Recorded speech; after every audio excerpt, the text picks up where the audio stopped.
গর্জন সব হারাবে, ক্ষুদ্র জীবনে থাকবে না কেউ আপন।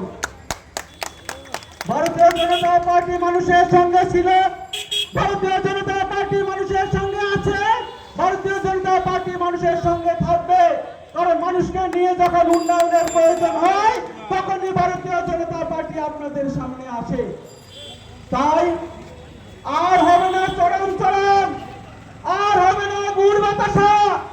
এইবার বাংলার মসনদে আসবে ভারতীয় জনতা পার্টির ক্ষমতা। পারবে না কেউ রুখতে এই বাংলার বুক থেকে।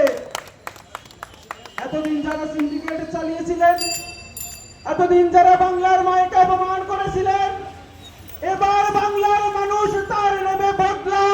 তাই আমরা বলছি, যতই করো হামলা, জিতবে বাংলার মানুষ এবং বাংলা। পারবে না তোমরা জিততে। একটা নির্বাচন হয়েছে, এই প্রথম ভারতবর্ষের ইতিহাসে 92%-এর বেশি মানুষ মতদান করেছে এবং মতদান করে বাংলার মানুষ প্রমাণ করেছে, ও পিসি তুই চলে যা, বাংলাদেশে চলে যা। এটাই তোকে মানাইছে না রে, মানাইছে না দিদিকে।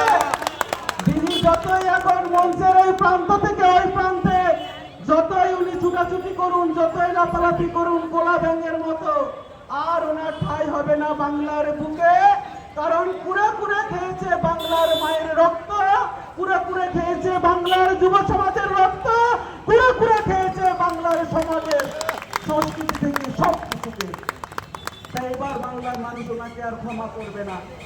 এলাকার সুধী সকল নাগরিক বৃন্দ, এই মঞ্চের মাধ্যমে আপনাদের কাছে আমরা শুধু জানাতে চাই, এবারের ভোট করুন আপনারা অভয়ার বিচারের জন্য, এবারের ভোট করুন আপনার কসবার ল কলেজের বিচারের জন্য। কি নির্মম হত্যা করেছে বলুন তো। একটা মেয়ে যে স্বপ্ন দেখেছে ডাক্তার হয়ে সারা সমাজকে সেবা দেবে, একটা মেয়ে যেখানে তার জীবনের সবকিছু ত্যাগ করে ডাক্তার হয়ে সে সমাজকে দুঃখ মানুষের সেবা দেবে বলে সিদ্ধান্ত নিয়েছে। একটা মা কত কষ্ট করে তার মেয়েটাকে লেখাপড়া শিখিয়ে তবেই তাকে ডাক্তার